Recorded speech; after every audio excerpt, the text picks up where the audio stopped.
Ladies and gentlemen, on behalf of Eddie Hearn for Matchroom Boxing and the Sauerland Brothers for Team Sauerland, you're all very welcome here to the Copper Box Arena, London, for our main event of the evening. Sponsored by Dafabet, StubHub and Scott's Menswear. This is 12 rounds of international super middleweight boxing. We're live and exclusive on Sky Sports Fight Night, and all our officials appointed by the British Boxing Board of Control. Steward in charge, Mr. Robert Smith, and our 3 scoring judges. From Doncaster, Mr. Howard Foster; Paisley, Scotland, Mr. Victor Laughlin; and Birmingham, Mr. Terry O'Connor. Timekeeper from Bromley, Mr. Bob Edgeworth. When the bell rings, referee in charge from Gillingham, Kent, Mr. Ian John Lewis. And so, ladies and gentlemen, in attendance here at ringside, and for those watching live on Sky Sports, the officials are ready. The boxers are ready. Are you ready for the main event?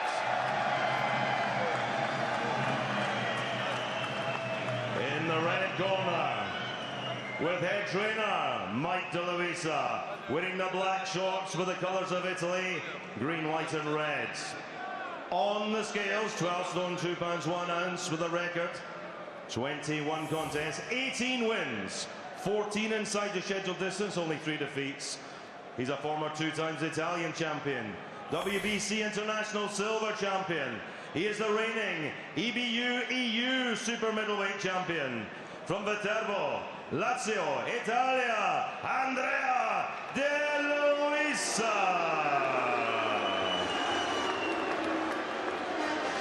And in the blue corner, with head trainer Shane McGuigan, wearing the black shorts with red and white trim.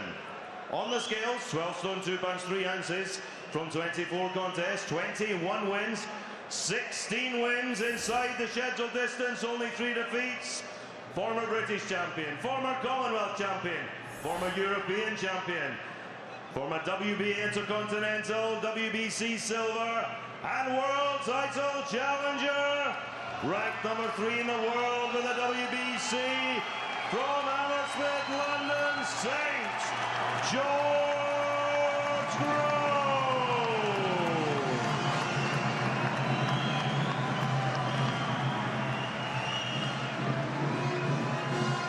Boxers, loose.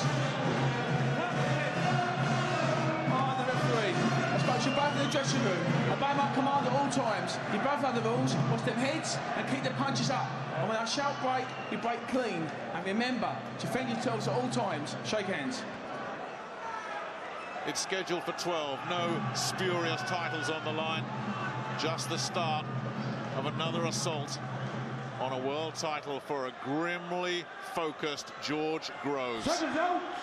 How will he fare with a new trainer at the helm? We'll find out against Andrea Di Luisa, a man who's moved up in class 3 times, been stopped on all 3 occasions.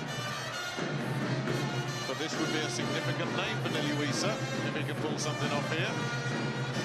Not many are betting on that. No, but he does have punching power, so I mean he's boxing away from home here. I mean, what a huge scalp this would be for him.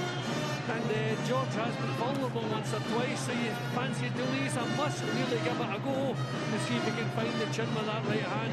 I don't think he's going to outbox Groves, so hopefully for the excitement level he'll do that and give it a go. But Groves has started nice and sharply. Which is what he failed to do, of course, against Badu Jack. On the floor in the first round. I was sorry, like, I wonder if Groves regrets that performance, because, you know, you hear fighters saying, I'm going to leave it all in the ring. I don't think George did that night. I don't think either fighter put their stamp on that fight, and the fight could have gone either way. It didn't go George's way. I'm sure. I think he's got to put his stamp on this tonight. In future, you've really got to, as I say, really leave it in the ring. I don't think there's any doubt about that, Jim. I think what did surprise 1 or 2 people in the business was the way he publicly blamed his then trainer, Paddy Fitzpatrick, for that. You know, these things happen all the time. You don't usually go public and throw your trainer under the bus. No, and there's a long list of fighters who lose their unbeaten records in an important fight against a really great fighter and sack the trainer. They don't accept responsibility. It was their fault they lost, but there you go. That's another story. Sharp start this from Groves. Well, there is a bit of a mark up above the left eye of the Londoner.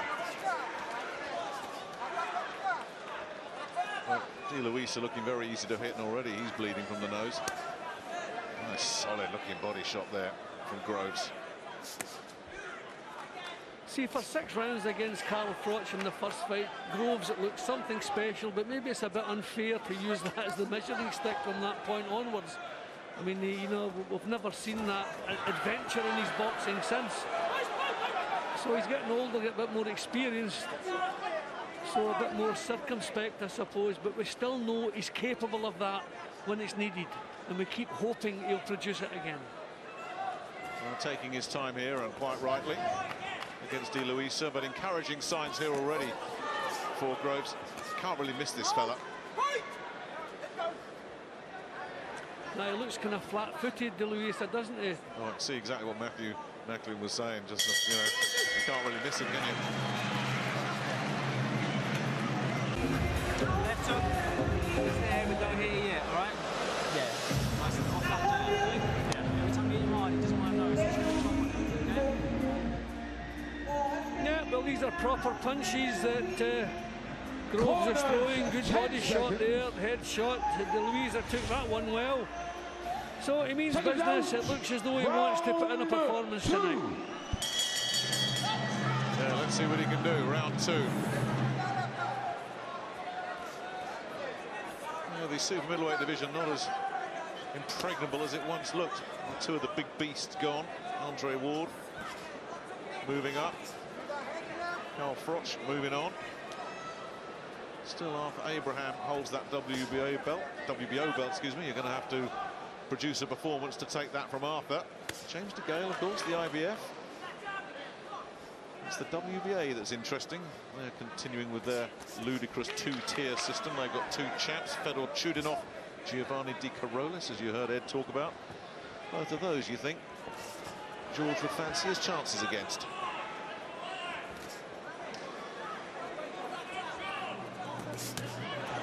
Just out of range with that right hand. It wasn't out of range that time, though.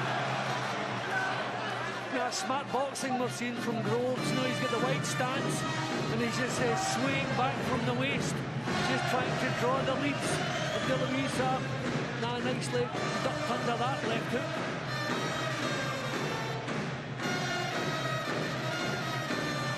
Always at his most dangerous in the early rounds, Groves, of course. The knock on him has always been he fades. Oh, just can't miss him, can he? Didn't fade against Christopher Rebras when he won the European title. He really is starting to slice this fella up. I thought that was a good performance. He didn't get a lot of credit for that. I thought it was a really good, solid professional performance, beating Rebras. And Rebras, by the way, a lot of skills, not a big punch. He is one of the 3 that has stopped Andrea Di Luisa. If Rebras could stop him, he wouldn't fancy his chances for too much longer against Groves. You know, I don't think he's going to be taking too many of these right hands, Di Luisa, without going over. He's standing tall, he's walking straight forward, and Groves is catching him cleanly. Groves is thinking what he's doing. They're just trying to draw the leads, with counter with big, single, powerful shots. I didn't get the impression this week as well, listening to George, that he doesn't want to come in here and get rounds under his belt. He'd like to get rid of this fella and make a bit of a spectacular mark.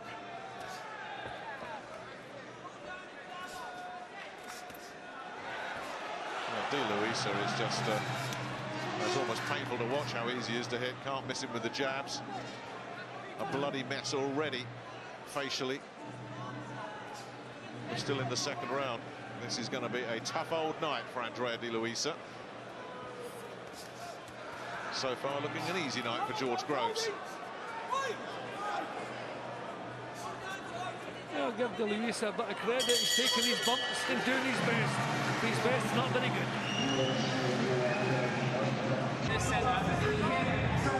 Time will tell whether Shane McGuigan ends up being George Groves' Mr. Right. He's certainly Mr. Right now, isn't he? I mean, what a few weeks he's had.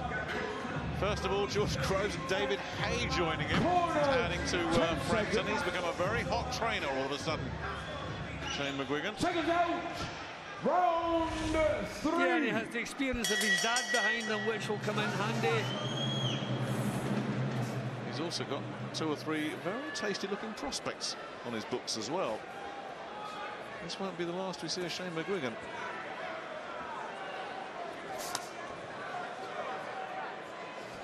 The word out of the camp is the chemistry is very good, but they would say that anyway. I think when Groves starts moving forward with his punches, he'll get this fella out of there. You know, these are counters. He's a lot of his weight's on his back foot as he lets them go.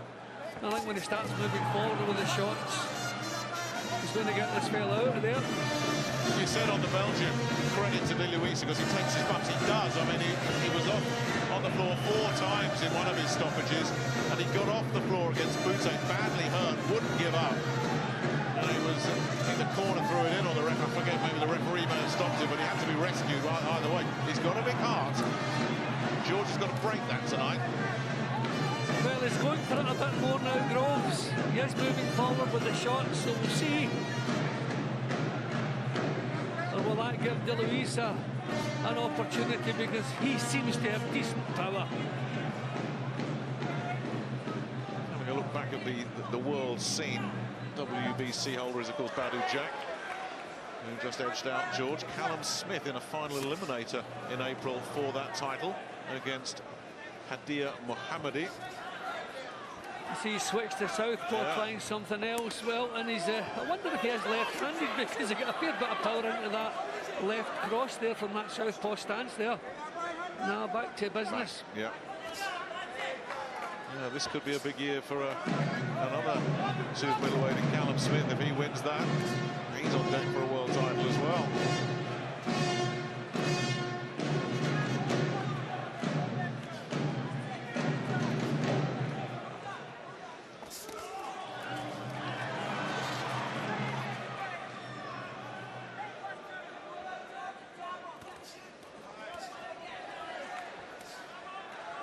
Groves' jab's really working well. They're getting good length on it. Always been a weapon, hasn't it? Yeah, and he's using it, you know, to open up for the right hand. Boxing well, Groves.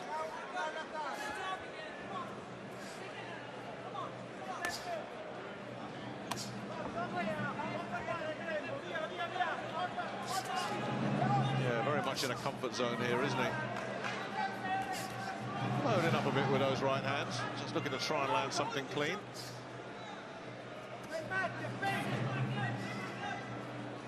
Di Luisa looks as if he's plugged away. Safely through another round.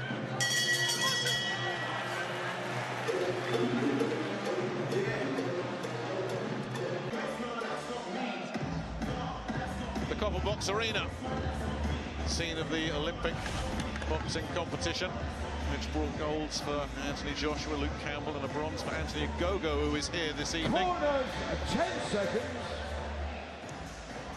Yeah, well, Di Luisa just made to measure for Groves tonight. 4. I just wonder how many more rounds it's going to take for Groves to detonate. As I said earlier, Jim, and it is worth repeating, he's not going to go away without being made to go away, Di Luisa. He is tough and he's proud.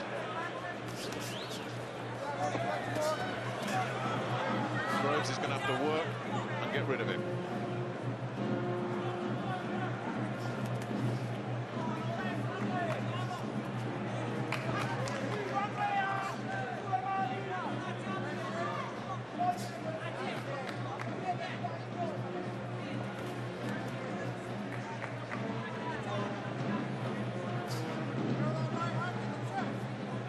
Taking his time again here, Groves. Looking to measure him up. That's the right hand he's looking to measure him with. Again, couldn't quite land clean.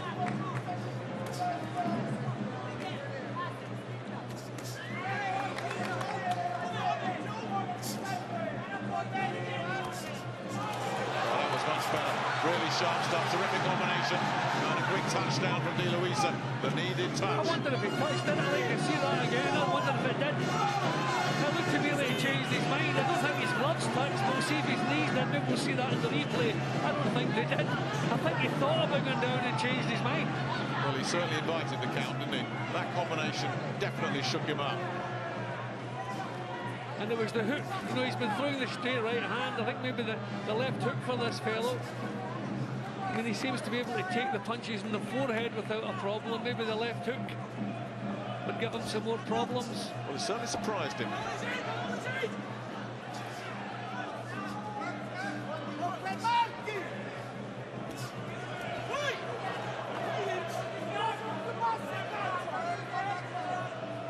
Haven't seen him land anything that troubles Groves yet.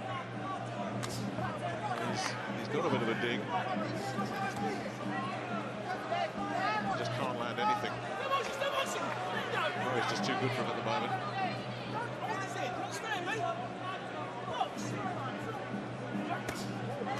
That's the hook. That's what I'd like to see, some more left hooks coming around the side here. Don't think this fellow will take too many of those.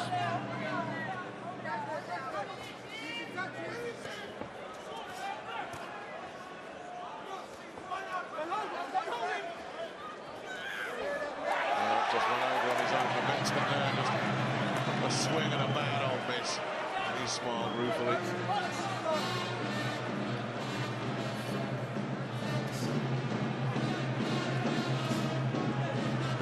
Can't miss with that jab. Now just doing what he likes, isn't he?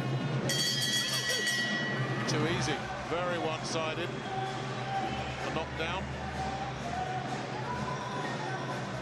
But that knockdown, whether he did touch or whether he didn't, is academic because it's been counted, it's official, but it followed a really nice two-punch combination. As you say, that left hook really shocked him. Yeah, there's no question it was hurt, and I think he fancied going down and maybe he just changed his mind. Maybe we'll see here. No, we didn't really see it. I thought his knee was just, it doesn't matter. I mean, It's academic, isn't it? Yeah, well, what does it matter? It makes it, we'll maybe see it from here. No, I'm still not seeing it. Did the patella make contact with the canvas? Well, even if it didn't, it wasn't the brightest thing to do, was it? Corners, 10 seconds. Frankly, it doesn't matter. Seconds out. Round 5. The scorecards don't really matter at the moment. It's very, very one-sided, this. Yeah, and we've just seen a 10-8 round. And when it's as one-sided as this, you like to see the guy in charge step it up and get the job done.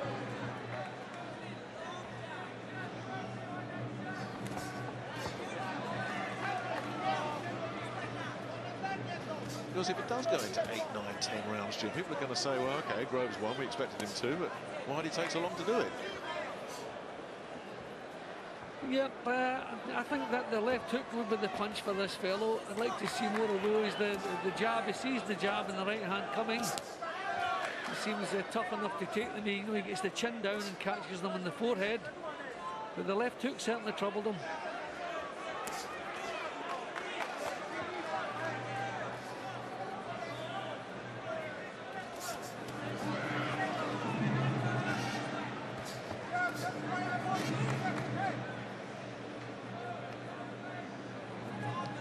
Just far too quick for this fella. Too many ideas. Yeah, you got to say he really is boxing well. But it's been nice that body shots put him over. It's winded him. I think maybe he's had enough. He's coming apart here, isn't he? Yeah, just signs that it's beginning to think I've earned my wages, I've done enough, and this is only going to get worse. Yeah, he's had 2 or 3 glances at his corner as well. It's almost as if to say, have I done enough here? Well, it looks increasingly like Georgie's going to get him out of there because all his resistance is gone. I mean, that wasn't a punch that should have caused the knockdown. That was a glancing blow. And I tell you, they've got the towel out in the corner, waiting to throw it in, and is it coming in? Yes, it is. There it is. All over. All done in 5. George Groves back in business. Got the win. That's all that matters to George. Yeah, and he boxed well. It was a good enough performance from Groves. He knocked the fight out of the visitor, and that's his job. He didn't get the dramatic finish. The punches there that caused both the knockdowns weren't really knockdown punches. But when the other fella's been sickened and discouraged, then it doesn't take too much to put him over. But good performance by Groves. He marches on. It was a fight he had to win, and he won it well. Well, there's the body shot that started it all. Yeah, and even that looked like a glancing body shot. You know, the punches that knocked him over were not knockdown punches. The fellow had had enough. He'd give it his best shot. His best, as I say, wasn't good enough.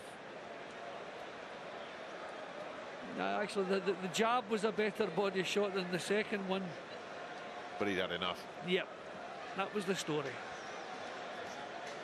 And here's the second knockdown. Such as it was. But at this point, there's nothing left. Job done. Yep, he's looking to the corner, showing all the signs to Ian John Lewis that he didn't want to be there. But Ian John Lewis was quite right to order box on because there wasn't too much up with him. But the corner took over. The corner. Yeah. Will you please throw that white thing in right now? I've had enough of this. I mean, nothing you can fault George for in this performance. I said he's got to get him out of there, and he did. It was very, very sharp, crisp, patient, didn't rush anything, took his time, got the job done. That was all that mattered. Tougher opponents await, obviously. But the opponent that was chosen for Lucian Bute's comeback, chosen for George Groves' comeback, we found out why. George Groves back with a bang. The band are happy.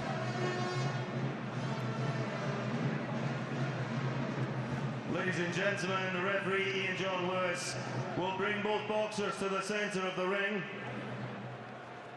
1 minute 55 seconds of round number 5. A referee stops the contest. His opinion, Andrea Di Luisa in no position to continue. The winner from Hammersmith, London, St. George Groves.